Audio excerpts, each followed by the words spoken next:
Joining me now from Southern California, Angel Mom and principal in the Fight Sanctuary State Ballot Drive, Agnes Gibboney.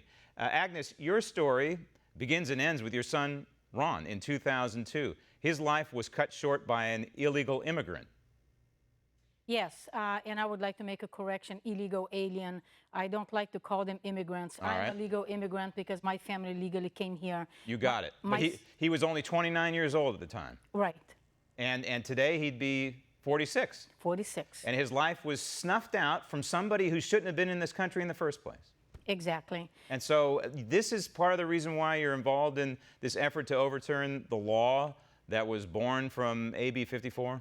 Yes, we're fighting to bring attention to this epidemic that's spreading throughout the United States. We want to make this a national movement to fight sanctuary state throughout the United States, because California is the leading liberal state that the rest of the country is going to follow.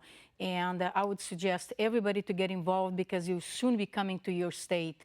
So I would ask people to go to fightsanctuarystate.com and help us fight this battle, because we can't allow this to continue. All right, I want to drill down on that, but real quick, here's the worst part, the kicker to all this. Right around when most people are going to be celebrating Thanksgiving, it appears as though your son's killer could be released, and released without an ICE detainer to be deported. Exactly. I just got a letter from the president stating that his release date is November 23rd.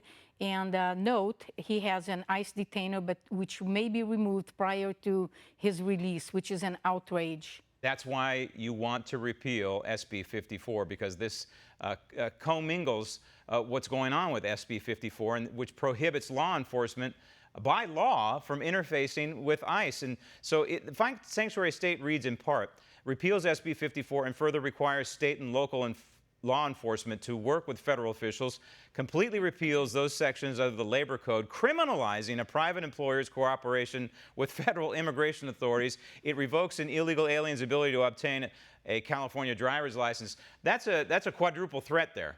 This is exactly what California needs to bring it back in line with the Constitution.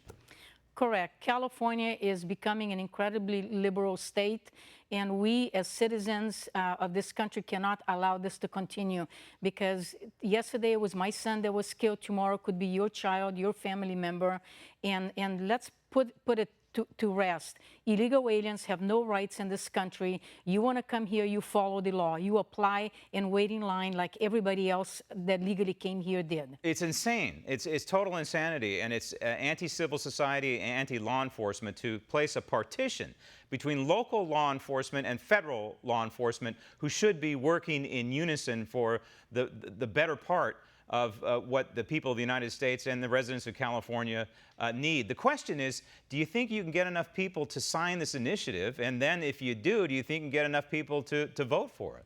I think we do, because just like the silent majority voted for President Trump, there was a lot of people out there that are very irritated with the direction that this liberal state is going for, giving illegal aliens the free ride. And I think the rest of the country will follow, because a lot of people are against this illegal alien invasion. The process for a ballot initiative in California is fascinating.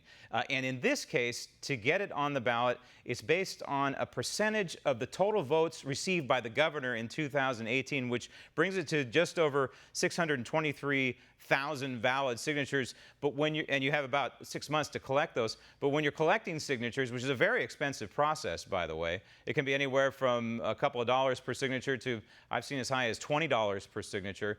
But the process is you've got to get well over that 623,000, correct? Correct. And I would ask people to please donate. Go to fightsanctuarystate.com and donate. Help us fight this fight with us, because this is going to go national. Yeah, and essentially what the people of California, you, the good people of California, are trying to do is force the hand of the leadership in Washington, or in Sacramento, I should say, who have completely abdicated the civil society in California, and now siding with illegal aliens, as you put it, which is the correct term to use, siding with illegal aliens over the good people of California. Agnes, thank you.